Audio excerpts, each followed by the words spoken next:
హల్లెలూయా. దేవుని నామానికి స్తోత్రాలు. ఈ యొక్క సిఎన్ గాస్పల్ టీవీ చూస్తున్న ప్రతి ఒక్కరికి యేసుక్రీస్తు నామములో వందనాలు తెలియజేస్తున్న పిల్లరా, బాగున్నారా? ప్రతి ఒక్క రోజు గురువారము రాత్రి 7:30 ఈ యొక్క ఛానల్లో మరి ఈ వాక్యం వస్తున్న పిల్లరా, చూడండి. చక్కగా మా కొరకు, మా పరిచర్య కొరకు ప్రార్థన చేయవలసిందిగా ప్రభు పేట కోరుకుంటూ మరి చిన్న ప్రార్థన చేసుకుందాం. పరిశుద్ధుడా, ప్రేమ, నమ్మకం గొప్ప తండ్రి, నీ పాదాలకు వందనాలు స్తోత్రాలు చెల్లిస్తున్నాను. పెద్దగొన్నైనా ఈ యొక్క సాయంకాల సమయంలో ప్రభు అయ్యా నన్ను జ్ఞాపకం చేసుకొని పరిచర్యని దీవించి అయ్యా నీ బోరగా వాడుకొని అయ్యా నీ పాత్రగా నన్ను వాడుకొని సహాయం చేయమని ఈ యొక్క గాస్పల్ నైనా సిఎన్ గాస్పల్ టీవీలోనైనా ఈ యొక్క వర్తమానం అనేక మంది వినాలి, అనేక మంది రక్షణ పొందాలి ప్రభు. నువ్వే సహాయం చేయమని నజరేయుడైన యేసు నామములో అడిగి ప్రార్థించుకుంటున్నాం తండ్రి, ఆమేన్. ప్రియులారా, చిన్న పల్లవి ఒక చరణం పాడుకుందాం. హల్లెలూయా. అనుదినము నీ పాద సేవా చేసేదనే సయ్యా, అనుదినము నీ పాద సేవా చేసేదనే సయ్యా, యేసయ్యా యేసయ్యా, అనుదినము నీ పాద సేవా చేసేదనే సయ్యా, సృష్టికర్త నిన్ను నే మరసి సృష్టిని కొలచితినయ్యా, భ్రష్టుడనైతిని నష్టపోతిని శిక్షకు పాత్రుడనైతిని, నూతన సృష్టిగా నన్ను చేయుటకే, నూతన సృష్టిగా నన్ను చేయుటకే వేతన పడితివా సిలువు మానుపై, వేతన పడితివా సిలువు మానుపై, వేతన పడితివా సిలువు మానుపై, అనుదినము నీ పాద సేవా చేసేదనే సయ్యా. పిల్లల గమనించండి, అనుదినము ఏం చేయాలంట? మనం ఆయన పాద సేవ చేయాలి. పాదాల కాడికి వచ్చినప్పుడు ఇక్కడ అంటున్నాడు పిల్లరా, 134వ కీర్తన అక్కడ ఒక మాట రాయబడింది పిల్లరా. 6వ అధ్యాయంలో ఒక మాట చదవండి. 34వ కీర్తన 134 దావీదు రాసిన కీర్తన 34:6. ఈ దీనుడు మొరపెట్టగా యెహోవా ఆలకించి అతని శ్రమలలో నిన్నిటిలో నుంచి అతనును రక్షించును. యెహోవా యందు భయభక్తులు గల వారు చుట్టూ ఆయన దూత కావలి ఉండి వారిని రక్షించును. ఎలాగ రక్షిస్తాడు? ఈ లోకంలో డబ్బు ధనమా రక్షించిద్దా? ఈ లోకంలో బంధుమిత్రులు రక్షిస్తారా? ఈ లోకంలో అయిన వారు రక్షిస్తారా? ఈ లోకంలో అన్నదమ్ములు రక్షిస్తారా? కానీ రక్షించాలంటే మనం ఏం చేయాలంట? అనుదినము ఆయనను ఆరాధించాలి. అందుకని ఈ దీనుడు మొరపెట్టగా, హల్లెలూయా, ఎవరంట? ఈ దీనుడు మొరపెట్టగా యెహోవా ఆలకించును. హల్లెలూయా. మనం మొర్ర ఆలకించాలంటే మనం ఏం చేయాలంటే పిల్లరా, ఆయనకు మొరపెట్టాలి. హల్లెలూయా. చూడండి పిల్లలు, మొరపెట్టాలంటే ఎట్టా? ఏం చేయాలా? ఏకుజాములో ఇలా పెంచి తిని నా పాపములో వ్యసనములో దాచుము ఇసుగొందక నీ కృపలో నా ప్రభువా, నా వేదనలో వెతకి తిని శ్రీ యేసుని పాదాలను నా మనసులో కోరి తిని, నీ రూపమునే దీనుడనై, నీ రూపమునే దీనుడన. ఈ దీనుడు మొరపెట్టగా, హల్లెలూయా. మొరపెట్టి తప్పుడు నీకు ఆడ దీనత్వం ఉండాలి. దీనత్వం లేకుండా ఏదో మనుషులు చూస్తున్నారులే, వాళ్ళు చూస్తున్నారు, మనుషుల కోసం ప్రార్థన చేస్తే నీ ప్రార్థన అక్కడ పనికిరాదు. అందుకనే యెషయా గ్రంథం 58:3 వాక్యములో ఒక మాట రాయబడి ఉంటుంది. అక్కడ ఏముంటుంది? చాలా మంది ప్రార్థన చేస్తుంటారు, చాలా మంది ఉపవాసం ఉంటుంటారు, చాలా మంది ఉపవాసకులు కోడికలు పెట్టుంటారు. కానీ పిల్లరా, నీ ఉపవాసం ఎలా ఉండాలంట? దీనత్వం కలిగి ఉండాలి, దీనుడు అయి ఉండాలి. అక్కడ ఒక ఏం మాట రాయబడింది? మేము ఉపవాసం ఉండగా నువ్వెందుకు చూడవు, మా ప్రాణములు ఆయాసపరుచుండగా నువ్వెందుకు లక్ష్య పెట్టవు? పిల్లల గమనించండి, తప్పులేదు, ఉపవాసం ఉండాలి. ఉపవాసం ఎందుకు ఉండాలి? నువ్వు ఆస్తులు అంతస్తులు కూడబెట్టుకోవటం కాదు. ఇప్పుడే మన సహోదరుడు ఒక ఆయన పాస్టర్ గారిని అడిగితాయా, నువ్వు కూడా టీవీలో వాక్యం చెప్పకూడదంటే, అన్నా ఉపవాసం ఉండాలి. అదే ఉపవాసం. ఎలా ఉండాలంట? దేని కొరకు ఉపవాసం ఉండాలి? నువ్వు పరిచర్య చేయటం కోసం ఉపవాసం ఉండాలి. నువ్వు ఆత్మరక్షణ కొరకు, పరిచర్య కొరకు నువ్వు ఉపవాసం ఉండాలి. తప్పితే మా పిల్లగాడికి ఉద్యోగం రాలేదండి, ఉపవాసం ఉండా. ఇల్లు కట్టుకాల పూర్తిగా అలా ఉపవాసం ఉండా. పిల్లలని ఉపవాసాలు మీరు ఇలా చాలా మంది సాక్ష్యాలు చెబుతారు. మాకు మంచి కారు ఇచ్చి, నీకు ఇచ్చేదేంటి? నీళ్ళు కూడా ఇస్తాడు దేవుడు. మనకు ఒక కారు ఇస్తే ఆయన వాళ్ళకి 4 కార్లు ఇస్తాడు. అంటే వాళ్ళ దేవుడు గొప్పోడు కదా, మన దేవుడు అని గొప్పోడు కాదు. పిల్లలా, ఉపవాసం గురించి మీరు ఆస్తుల గురించి చెప్పు. నా ఇంటి వారు మొత్తం రక్షింపబడ్డారు. అంతేనా? ఎవరి కోసం ఉపవాసం ఉండాలి? అయ్యా నా కుమారుడు ఉపవాసం ఉన్నాడయ్యా. దేనికి ఉన్నాడంటే ఉద్యోగం రాలేదయ్యా. అబ్బా, ఉద్యోగం కోసం కదా తల్లులారు, మీకు వందనాలమ్మా. ఆస్తుల కోసం ఉపవాసం ఉండమాకండి కదా. ఉపవాసం ఎలా ఉండాలంటే, అయ్యా నా భర్త మారలేదయ్యా, అయ్యా నా కుమారుడు మారలేదయ్యా, అయ్యా నా కుటుంబంలో నెమ్మది లేదయ్యా, నా కుటుంబంలో సమాధానం లేదు ప్రభువా, నేను ఉపవాసం ఉంటాను ప్రభువా. ఉన్న ఉపవాసం ఒక్కొక్క ఉపవాసం ఉంటుంది. ఎలా ఉంటుంది? మొత్తం అంతా ఏలాడేసుకొని బజార్లు తిరుగుతుంటుంది అనకూడదు పిల్లలు. ఎందుకంటే ఉపవాసం ఏందమ్మా అలా ఉండ సువార్తం అంటే, ఈరోజు నేను ఉపవాసం ఉన్నానక్క. ఎలా ఉండాలని ఉపవాసం? రహస్యమందున నీ గదిలోకి వెళ్ళము. యేసు ప్రభు ఎక్కడికి వచ్చి కూర్చున్నాడు? సీమోన్ ఇంటిలో కూర్చున్నప్పుడు పాపాత్మురాలైన స్త్రీ యేసయ్య పాదాలు వెనక కూర్చొని ఏడుస్తూ కన్నీటితో ఆయన పాదాలు కడుగుతుంది. పిల్లరా, ఏం చేస్తుంది?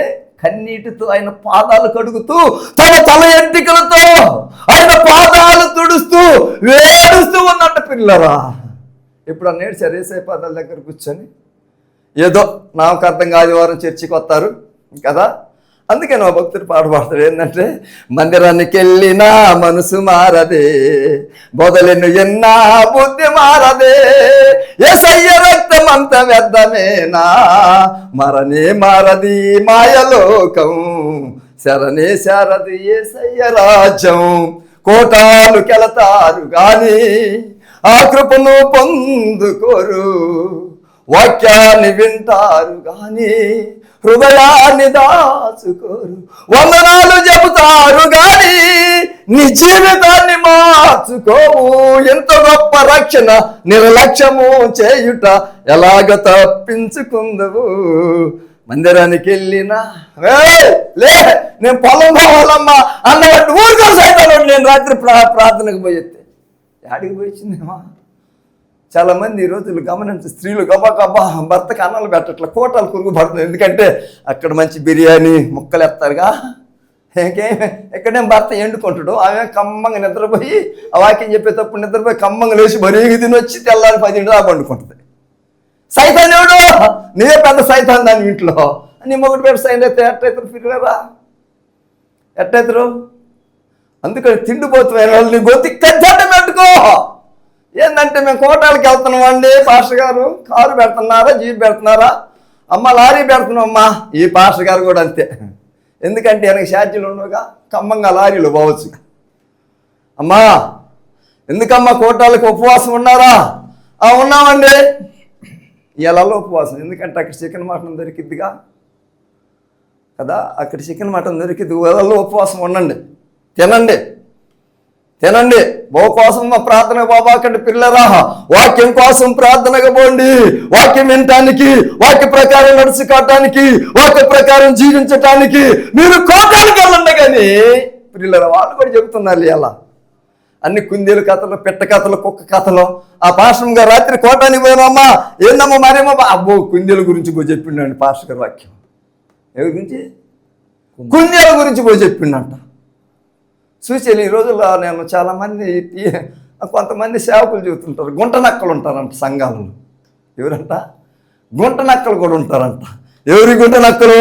పాన్ పరాగనవులే గుంట నక్కలు, భర్తను ఎదుర్చుకునే గుంటక నక్కలు, భార్యను ఎదుర్చుకునే గుంట నక్కలు. అందుకని 3:16 అంటున్నాడు కదా, లోకమును దేవుడు ఎంతో ప్రేమించిన పిల్లరా, అందుకనే మనల్ని ప్రేమించాడు. ఈ లోకంలో తాగుబోతులు, దొంగలు, తిరుగుబోతులు, వ్యభిచారులు, అనరహత్యకులు అందరినీ దేవుడు ప్రేమించాడు. కానీ మనం ప్రేమించలేకపోతున్నాం. పిల్లలు ఎవరిని ప్రేమించలేకపోతున్నాం? అత్త కోడలు ప్రేమించలేదు, కోడలు అత్తను ప్రేమించలేదు. అబ్బా ఇద్దరు చర్చికి పోతారు. ఎట్లా ఇంట్లోనేమో జల్లు గారి దాకా తిడతారు, చర్చిలో శివుడి గారి దాకా పైడి శంకు దారి తప్ప. ఏం సాక్ష్యాలండి అప్పు! ఈ సాక్ష్యాలు ఏంటంటే పిల్లలు గమనించి, ఆ సాక్ష్యం దేవుడు కాదు, నీ గురించి సాక్ష్యం చెప్పాలి దేవుడు. ఎవరి కోసం ఎవరితో దేవుని చెప్పాడు? యోహాను గురించి దేవుడి సాక్ష్యం చెప్పలేదా? మనం డప్పాలు కొట్టుకోం కాదండి, దేవుడు మన కొరకు చెప్పాలి సాక్ష్యం. లేకపోతే ఈ బజార్లో వాళ్ళు, ఆ బజార్లో నువ్వు సేవ చేస్తున్నా చూసినావు, ఆ బజార్లో సేవ చేస్తున్న ఫలానా పోలరాజు గారు పర్లేదండి, నెంబర్ 1 ఆయనకి తిరుగులేదు, ఆయన సరేలేయా వందనాలు కదా అనే పరిస్థితి ఉండకూడదు పిల్లరా. అనే పరిస్థితి మనకు రాకూడదు కదా. ఎందుకు ఎట్లా ఉండాలంట? ఈ దీనుడు మొరపెట్టగా ఏమొచ్చిందంట? ఈ దీనుడు మొరపెట్టగా. గమనించండి పిల్లలారా, గమనించండి పెద్దవాళ్ళారా. ఇక్కడేమంటున్నాడు? సింహం పిల్లలు లేమి కొనునేమో, ఆకలి కొనునేమో గాని యెహోవాను ఆశ్రయించు వారికి ఏ మేలు కొదవలేదో. ఏ మేలు కొదవలేదో? ఏ మేలు కొదవలేదు. యెహోవాను ఆశ్రయించినవాడు ధన్యుడు. ఆయన ఆశ్రయించే వారు అందరూ ధన్యులే. ఆశ్రయించకపోతే చెయ్యాలి. నేను చెబుతున్నా పిల్లలు, సంఘాలలో చూడండి చాలా మంది స్త్రీలే ఉంటారు, పురుషులు తక్కువ ఉంటారు. రేపు నరకంలో కూడా స్త్రీలు ఎక్కువ ఉంటారు పిల్లలు. ఎందుకంటే మీరు నిజం చెప్పరు, అవన్నీ లెగితే అబద్ధాలే కదా, అన్నీ అబద్ధాలు. అందుకని మీరు ఎక్కువ నరకంలో ఉండేది స్త్రీలే, పురుషులు ఉండరు. ఎందుకంటే వాళ్ళు అబద్ధం ఆడరు, వాళ్ళన్నీ నిజాలు చెబుతారు పిల్లలు. చెప్తారు కదా, గమనించుకోండి. టీవీ చూస్తున్నారు, వాక్యం వింటున్నారా? వాక్యానికి లోబడండి. లేకపోతే రేపు రానున్న రోజుల్లో పిల్లరా మీరు పండగ చర్చిలకు పోయి కన్నీళ్లు గార్చి ఏడ్చినా ఇంటికి వచ్చి నీ బతుకు మారదు, నీ పద్ధతి మారదు పిల్లరా. ఇంటికి వచ్చేళ్ళకి భర్త కనుక లేకపోతే ఈడన్నాడు ఎంత కోపమో పాపం. అక్కడ మాత్రం పాస్టర్ గారికి పరిచర్య చేసి అలసిపోయి ఇంటికి వచ్చి ఇంట్లో భార్య భర్తను, పిల్లల్ని, అత్తను, మామూలు అన్ని తిడుతుంటారు. నువ్వు నచ్చిందేంది వాక్యము? ఏమి నచ్చినో పిల్లరా? ఇక్కడ పాపాత్మరాల స్త్రీ ఏం చేసింది? అక్కడ యేసయ్య పాదాల దగ్గర కూర్చొని కన్నీటి ఎదురుకు రావడానికి కూడా ఆమెకు ధైర్యం చాలేదండి. యేసు ప్రభు ఎదురుకి రావడానికి కూడా ఆమెకు ధైర్యం చాలక ఎక్కడ కూర్చుందంట? యేసయ్య పాదాలు వెనక తట్టు కూర్చొని ఏడుస్తుందంట. ఏడుస్తుంటే అక్కడ ఉంటారు పెద్దవాళ్ళు. ఈ రోజుల్లో మనకు ఉండాలని సంఘాలు పెద్దవాళ్ళు. ఆమె పాట పాడితే ఏమక నచ్చదు, ఏం పాట పాడితే ఆమెకు నచ్చదు. ఎంగా పాడిందిలమ్మా పాట, అబ్బా చూశారంతా కొనుక్కుంటారు. ఆ రోజు వాళ్ళు కూడా కొనుక్కున్నారంట. ఈ పాపాత్మరాలని స్త్రీ యేసయ్య దగ్గరకు వచ్చింది. రాలా? వచ్చిందా అనుకున్నారా? కొనుక్కున్నారా? కానీ యేసు ప్రభువుకు తెలుసు మనము తలంపులు పుట్టక మునిపే ఆయన ఎరిగినవాడు. హల్లెలూయా. ఎవరంట ఆయన? ఎరిగినవాడు. ఏమండి మీరు టీవీ చూస్తున్నారు కరెక్ట్గా అనండి. యేసు ప్రభు జక్కే చెట్టు ఎక్కారని యేసు ప్రభు అని చెప్పారు. అక్కడ రాజవాడదా ఉందా? యేసు ప్రభుతో ఎవరని చెప్పారయ్యా నీ కోసం జక్కే చెట్టు ఎక్కాడని ఎవరని చెప్పారా? చెప్పలా. ఎందుకంటే అక్కడి జక్కే మారటానికే ఎరుకోపట్నం వచ్చాడు. హల్లెలూయా. అంతేనా? జక్కే మార్పు కోసమే ఎరుకోపట్నం వచ్చాడు యేసు ప్రభు. సమరస్త్రీ మార్పు కోసమే ఒక్కదాని కోసం వెళ్ళాడు. ఎక్కడ నుండి పాస్టర్ గారు ప్రార్థన చేద్దాం రండి, అమ్మ చాలా దూరంగా అమ్మ ఎట్టొచ్చాం.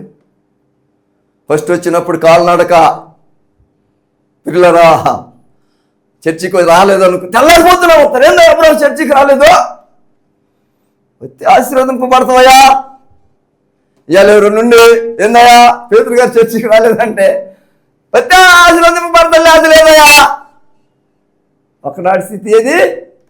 ఇంటికి వచ్చి ఇప్పుడు వ్యత్యాసపడతలేదయా పిల్లలు గమనించి చూస్తున్నాడు దేవుడు. చూడకుండా దేవుడు కాదు. ఆనాడు యేసు ప్రభు పిల్లరా కాలి నడకతో సముద్రాలు దాటుకుంటూ, వేరులు దాటుకుంటూ, గుట్టలు దాటుకుంటూ, సముద్రాలు దాటుకుంటూ, అడవుల్లో గుట్టల్లో ఎక్కడైతే పాపాత్ములు ఉన్నారో అక్కడికి యేసు ప్రభు వెళ్ళాడు పిల్లరా. ఈరోజు సేవకులు, ఈరోజు చాలామంది సంఘస్థులు ఎక్కడ మంచి సేవకుడు అంటే అక్కడ కురుగుపడుతున్నారు. ఏమండి గమనించండి, యేసు ప్రభు దగ్గరికి పాపాత్ములు వచ్చారా? పాపాత్ముల దగ్గరికి యేసు ప్రభు వచ్చారా? యేసు ప్రభు దగ్గరికి పాపాత్ములు వచ్చారా? పాపాత్ముల దగ్గరికి యేసయ్య పోయాడా? పాపాత్ముల దగ్గరికి యేసయ్య పోయాడు. హల్లెలూయా. అబ్రహాము దగ్గరికి ఎవరు వచ్చారు? అబ్రహాము యేసు ప్రభు దేవుడి దగ్గరికి వెళ్ళాడా? అబ్రహామే దగ్గరకే దేవుడు వచ్చాడు. మన దగ్గరికి రావాలంటే మరి ఏదో ఉండాలంట, నీతి ఉండాలి, దీనత్వం ఉండాలి, మారు మనసు కలిగి ఉండాలి. అయ్యా నువ్వు మారు మనసు పొంది నేను 30 సంవత్సరాలు అంటే కుదరదు పిల్లరా. నువ్వు రోజు మారు మనసు పొందుతానే ఉండాలి. నువ్వు మారు మనసు లేకపోతే, నీకు మంచి పద్ధతి లేకపోతే, నీకు మంచి గుణం లేకపోతే, భార్య దొరికిన వాడికి మేలు దొరుకును. అక్కడ అన్నట్ట అయ్యా నాకు మేకు దొరికిందయ్యా అన్నట్టు. హల్లెలూయా. భార్య దొరికినాడు మేకులు దొరికి పాస్టర్ గారు అంటే కాదయ్యా నాకు మేకు దొరికిందయ్యా. ఏందయ్యా అమ్మాయి చక్కగా చర్చికి బద్దా, చక్కగా బద్దా, చర్చిలో చక్కగా స్వరంతో పాటలు పడ్డాయా, ఆరాధించి ఇంటికి వచ్చి నన్ను ఎగిరెగి తనిద్దయ్యా. ఈ బాధ నేను తట్టుకోలే, మారు మనసు అంగలగాలి నాకు కదయ్యా అన్నాను పాస్టర్ గారు. పాస్టర్ గారు వచ్చి అయ్యా మారు మనసు నాకు కదయ్యా. అక్కడికి వచ్చిద్దే ఆమె కలగాలి మారు మనసు అయ్యా. ఎవరు కలగాలా? చర్చికి పోయేదానికి ముందు నీకు కలగాలి మారు మనసు, నీ భర్త కాదు. నువ్వు మారు మనసు పొందితే నీ భర్త బైబిల్ పట్టుకొని చర్చికి వస్తాడండి. నీళ్ళు నీ పద్ధతి మారి, నీ నోటి భాష మారితే ఒక్క నిప్పురావు అంటే అడిగి తగలబెట్టిద్దంట. నీ నాలుక నీ కొంపని తగలబెడుతుంది. హల్లెలూయా. నీ కొంపనే గులుస్తుంది నీ నాలుక. నాలుక అంతా ఎందుకు? నాలుకని జాగ్రత్తగా నోరు కాసుకో. నోరు కాసుకోకపోతే కుటుంబాలు తగలబడుతుంది. చూసారా? వాక్యం కూడా అంత దీనంగా ఉంటారు పాపం. చక్కగా అసలుకి ఏమి ఎరగని వాళ్ళు ఉంటారు కదా. మార్చుకోండి ఇక నాయన పద్ధతి. దేవుడి నామాన్ని అమ్మాన్ని పరచబాకండి. మిమ్మల్ని బట్టే కదా, ఏంటంట మిమ్మల్ని బట్టే కదా నా నామం అన్ని జనులలో దూషింపబడుతున్నది. హల్లెలూయా. ఎవరిని బట్టంట? తెల్ల బట్టలు వేసుకున్నావు, పెద్ద బైబుల్ పట్టుకున్నావు, ప్రార్థన గుంపులకు వచ్చి పొడుగు ప్రార్థన చేసినావు, గల్లీ గల్లీకి నీ సాక్ష్యం గంభీరంగా చెప్పినావు. నీ ఇంటికాడ నీ సాక్ష్యం ఇంత మంచిగా ఉన్నదా? నీ అన్నదమ్ముల కాడ ఉందా? నీ అక్క చెల్లెల కాడ ఉంది నీ సాక్ష్యం? ఉండదు. ఎందుకు ఉంటుంది? నీ బతుకు మారలా, నీ బుద్ధి మారలా, నీ పద్ధతి మారలా, నీ నడక మార్చుకోవాలి ముందు. పిల్లరా గమనించండి. చూసారా? దేవుని సన్నిధిలో ఉండమంటే నీ గురించి ఇతరుల సాక్ష్యం చెప్పాలండి. నీ ఇంటి వారు, నీ పొరుగు వారు, నీ పక్క వీరు పర్లేదండి అబ్బాయి ప్రార్థనకు పోతుంది, ఆమె పర్లేదండి ప్రార్థనకు పోతుంది, చక్కగా పలకరించింది. ఎవరన్నా తగాదాడుకుని ఎవరన్నా ఒక మాట అన్నా తుడుచుకొని పోతుంది. ఎందుకంటే ఆమె దీనురాలు కనుక, ఆమె దీనత్వం కలిగింది కనుక, యేసయ్య పాదాల దగ్గర నిత్యమ కూర్చొని ప్రార్థన చేసింది కనుక, ఆమె చుట్టూ ఆయన దూతలు కంచె ఉంది కనుక ఏం చేసిందంట? చక్కగా మంచి వ్యక్తిరాలు, మంచి పద్ధతి కాలండి, గుణవంతురాలండి. పిల్లరా చెప్పుకోవాలి. పిల్లలు గుర్తుపెట్టుకోండి. నేను చెప్తున్న పిల్లరా, మీకు మనుషులు ఎంత దగ్గర అవుతారో దేవుడు అంత దూరం అవుతారు. మీకు మనుషులు ఎంత దూరం అవుతారో దేవుడు అంత దగ్గర అవుతారు. హల్లెలూయా. గుర్తుపెట్టుకోండి. రోజుకి ఎన్నిసార్లు ప్రార్థన చేస్తారు పిల్లరా? పొద్దున్నే లేచి ప్రభువా రాత్రి అంతా మంచి నిద్ర మంచి ఆమేన్ కదా. సాయంత్రం పొగులు పనిచేసి ప్రభువా పొగులంతా కాసి కాపాడు, మంచి బుద్ధి జ్ఞానం ఆరోగ్యాన్ని ఇచ్చినవయ్యా, మంచి ఆహారం ఆమేన్. నిద్ర కమ్మంగా టీవీ ప్రార్థనకు బయలాటం చాలండి. ఎక్కడుంది రిమోట్? ఎవరురా రిమోట్ ఎదురా? ఎందుకంటే 12 గంటలకి ఆరా నీకు ఆరే దీపం కార్తీక దీపం కదా. ఏ నాటికి చూస్తాను ఇప్పుడే కదా చర్చికి పోయి. ఏం చర్చి ఇప్పుడు? ఏం దీపం అంట? కార్తీక దీపం. ఎవరు మీరు? క్రైస్తవులు కదా, క్రైస్తవులు కదండి. ఎందుకు మీకు నాటికలు? మీ ఇంట్లో అసలు టీవీ ఉండకూడదు. టీవీ ఉన్నా చూడాల్సినవే చూడండి. ఏవి కూడా తర్వాత చూడకూడదు, తప్పులేదు. టీవీ ఉంటుంది, నేను కాదంటలా. వార్తలు చూసుకో, ఖమ్మంగా ఆరాధన ఛానల్, కృపా ఛానల్, అనేక ఛానల్, ఇది కొత్తగా వచ్చింది మన ఛానల్లో. ఖమ్మంగా పాటలు వస్తున్నాయి, ఖమ్మంగా వాక్యం వినండి, నీ పిల్లలు నడిపించండి దేవుని సన్నిధిలోకి. పిల్లలు గమనించండి, మేము యాతన పడేది ఎందుకంటే మీ నాన్న మీ అమ్మ ఇంటికి వచ్చినప్పుడు ఏం భోజనం పెట్టాలా, ఏం కూర వండాలా, ఏం చేయాలి, ఎంత తపన మీకు. మేము కూడా అంతే పిల్లలు, మీకు ఏం వాక్యం చెప్పాలి, ఎలా మిమ్మల్ని మార్చాలి, ఎలా దేవుని సన్నిధిలోకి మిమ్మల్ని నడిపించాలి. ఒక ఆశ అండి మాకు, ఒక ఆశ. ఆశపడి ప్రాణాన్ని తృప్తిపరిచే దేవుడు అండి. యాకోబు పత్రిక 1వ అధ్యాయము 15వ వాక్యంలో ఒక మాట రాయబడి చదవండి. యాకోబు పత్రిక 15వ అధ్యాయం 1వ అధ్యాయం 15వ వాక్యం. దురాశ గర్భము దాల్చి పాపమున గనక పాపమున గనును, పాపము పరిపక్తమై మరణాన్ని కనును. అందుకని సహోదరులారా, మోసపోకుడే, మోసకుపోబాకండి. అంటే మోసకుపోవటం ఏంటంటే, ఇద్దరు సన్నాసులు ఉన్నారంటండి. ఒక చిన్న పెద్ద సన్నాసి. అంటే సన్నాసులు పాపం స్త్రీలు ముట్టుకారంట, మనకు తెలదు. అయితే ఒక చిన్న పాప అంట ఒక ఏరు దగ్గర ఏడుతుంటే ఆ పెద్ద సన్నాసికి జాలి కలిగి ఆ పెద్ద సన్నాసి చిన్న పాపను ఎత్తుకొని అవతలోటికి దించి వెళ్ళిపోతుంటే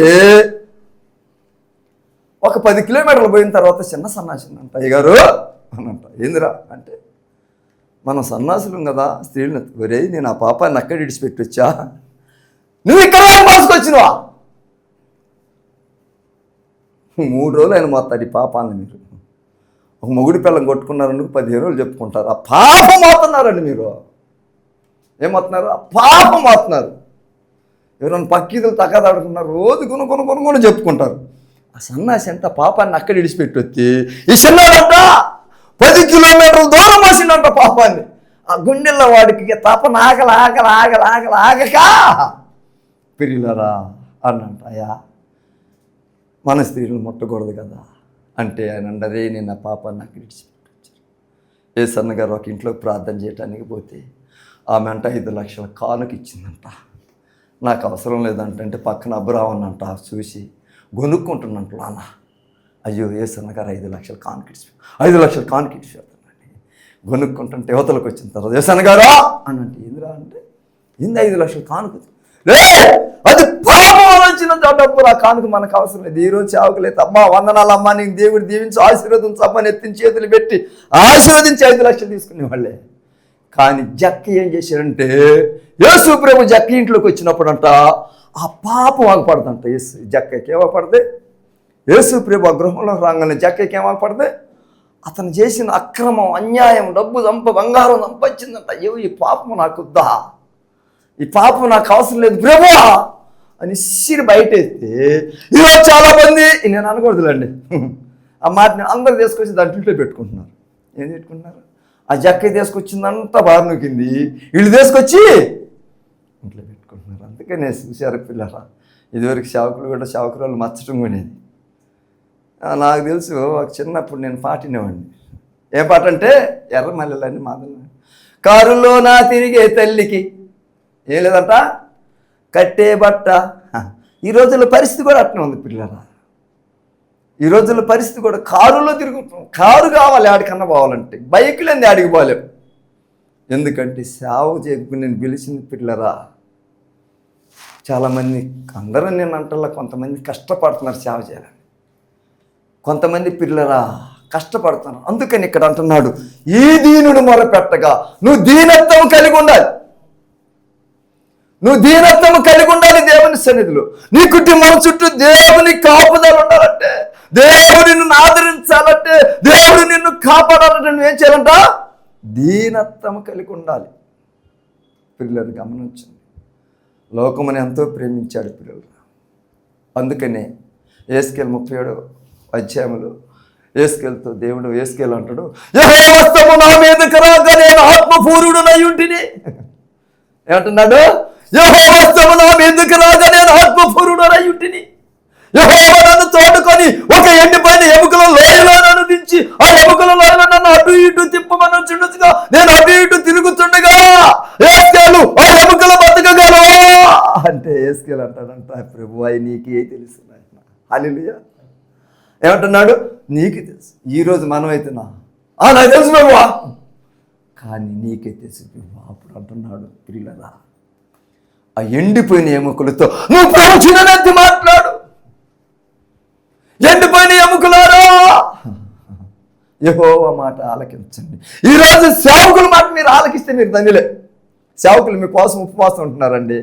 మీరు ఖమ్మంగా బిర్యానీ తిన్నా కూడా మీరు ఉపవాసం మీకోసం సేవకులు పిల్లరా ఉపవాసాలుండి కడుపు ఎండగొట్టుకొని మీ కుటుంబాల కోసం మీ బిడ్డల కోసం ప్రార్థన చేస్తున్నారు.